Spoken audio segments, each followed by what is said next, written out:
दोस्तों, इस वक्त हमारी दुनिया में 15 करोड़ से ज़्यादा लोग अनाथ हैं, ऑर्फन हैं।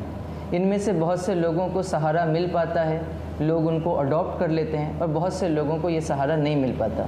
लेकिन मैं आज आपको एक ऐसे व्यक्ति की कहानी सुनाना चाहता हूँ जो ऑर्फन था, जो अनाथ था, लेकिन उसने सारी दुनिया को अडॉप्ट किया। जो यतीम था, जो बेसहारा था, लेकिन उसने सारी दुनिया को सहारा दिया।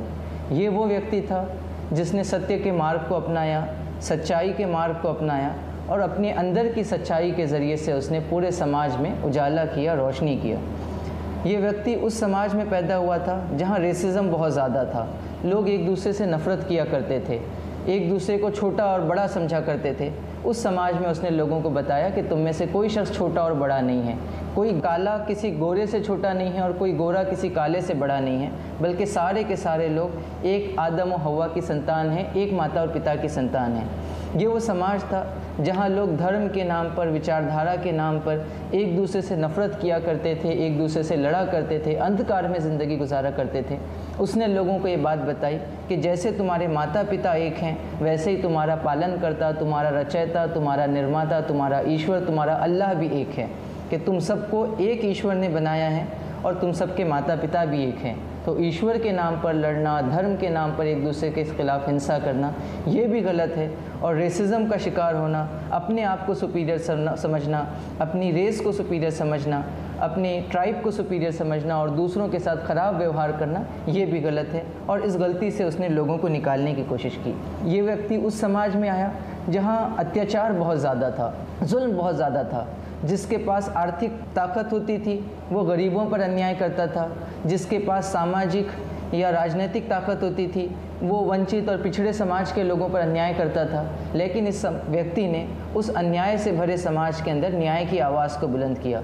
गुलामी से भरे समाज के अंदर लोगों को आज़ादी दिलाने का काम किया, और एक छोटे से पीरियड में उसने उस समाज से गुलामी की प्रथा को ख़त्म किया, स्लेवरी के पूरे सिस्टम को ख़त्म किया, डिस्क्रिमिनेशन को ख़त्म किया। वो लोग जो गुलाम थे, जो स्लेव थे, जो वंचित थे, उनको उनके हुकूक़ दिलाए, उनकी ज़िंदगी में मीनिंग पैदा किया। और जिनके पास रिसोर्सेज थे, पावर थी, उनसे भी वो पावर छीनी नहीं जुल्म के आधार पे, बल्कि उनसे कहा कि तुमको भी इस पावर को रखने का अधिकार है, लेकिन तुम अपने पावर का इस्तेमाल दूसरों पर जुल्म के लिए नहीं करोगे। तो उसने तमाम इंसानों को इंसान बनाया। जिनको इंसानियत के दर्जे से महरूम कर दिया गया था, वंचित किया कर दिया गया था, उनको उनके हुकूक़ दिलाए, और जिनके अंदर की इंसानियत मर गई थी उनके अंदर उस इंसानियत को ज़िंदा किया।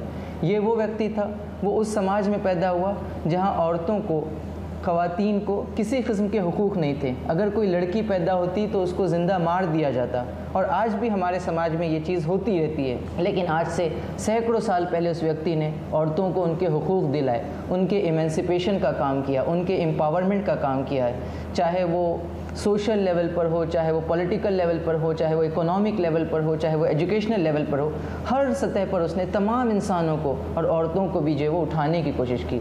लोग उनको अधिकार नहीं दिया करते थे, लेकिन उसने कहा कि नहीं, जैसे आदमी का पॉलिटिकल राइट है, औरत का भी पॉलिटिकल राइट है। उसने कहा कि जैसे आदमी को बिज़नेस करने का अधिकार है, औरत भी बिज़नेस कर सकती है। जैसे आदमी प्रॉपर्टी और एसेट रख सकता है, वो औरत भी रख सकती है। तो सामाजिक सतह पर भी जो सोशल स्टेटस इसको होगा वो उसको भी हासिल होगा। इस तरीके से उसने औरतों की ज़िंदगी में एक एम्पावरमेंट लाने की कोशिश की, और एक ऐसा एम्पावरमेंट उसने लाया जिसके नतीजे में जुल्म और अंधकार और नफ़रत पूरी तरीके से ख़त्म हो गई।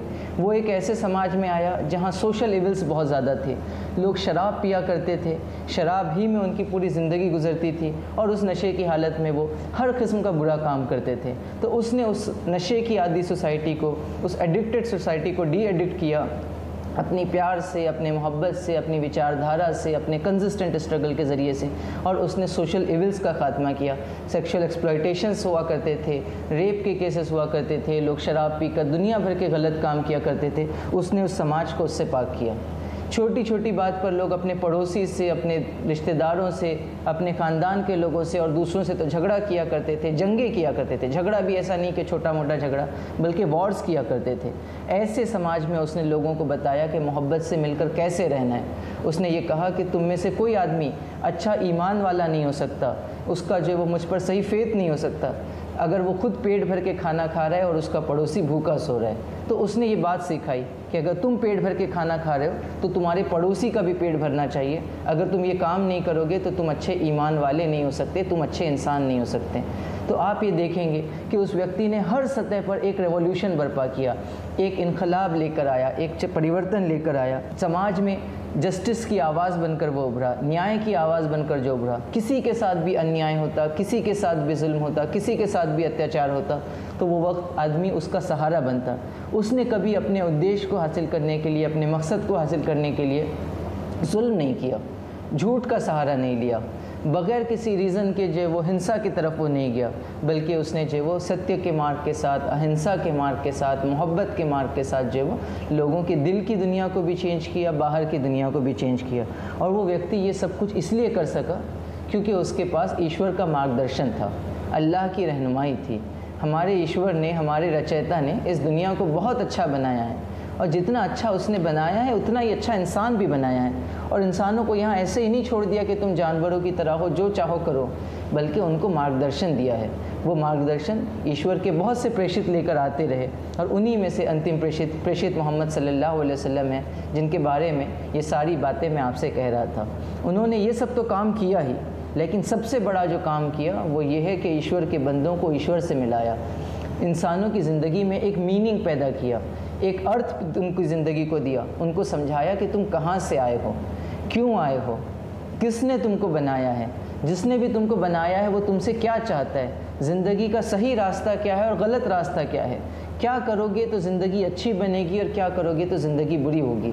और उनका ये संदेश, उनका ये कैरेक्टर, उनकी ये विचारधारा सिर्फ मुसलमानों के लिए नहीं है, सिर्फ अरब के लोगों के लिए नहीं है, बल्कि सारी की सारी मानवता के लिए है, सारी की सारी इंसानियत के लिए है। तो मैं समझता हूँ कि कोई पॉलिटिशियन क्या बात कहता है, किसी टीवी डिबेट में और सोशल मीडिया पे क्या प्रोपेगेंडा चल रहा है, उससे आगे बढ़कर आपको ये देखना चाहिए कि जिस तरह फूल की खुशबू सबके लिए है, वैसे ही ये प्रेषित भी सबके लिए हैं। जिस तरह सूरज की रोशनी सबके लिए है, ये प्रेषित भी सबके लिए हैं। जिस तरह बादल की बारिश सबके लिए है, ये प्रेषित भी सबके लिए हैं। अब ये चीज़ें हैं तो सबके लिए, लेकिन अगर कोई अपने आप को खुद इससे महरूम कर दे, इससे दूर हो जाए, तो वो अपना नुकसान करेगा। तो वैसे ही राजनीतिक कारणों से या मीडिया के प्रोपेगेंडे की वजह से या किसी और कारण से अगर आप प्रेषित से नफ़रत करने लग जाते हैं, उनके ख़िलाफ़ बात करने लग जाते हैं, तो आप प्रेषित मोहम्मद का नुकसान नहीं करेंगे, मुस्लिम समुदाय का नुकसान नहीं करेंगे, इस्लाम का नुकसान नहीं करेंगे, बल्कि अपना नुकसान करेंगे। तो मैं समझता हूँ कि दुनिया की हर अच्छी चीज़ पर, बल्कि हर चीज़ पर विचार होना चाहिए। अगर वो अच्छी लगे तो उसको स्वीकार करना चाहिए, उसको अपनी ज़िंदगी में अपनाना चाहिए, उससे अपनी ज़िंदगी को फ़ायदा उठाना चाहिए, और अगर वो बुरी हो तो उसको छोड़ देना चाहिए। तो मैं समझता हूँ कि प्रेषित की ज़िंदगी हम तमाम लोगों के लिए मार्गदर्शन है।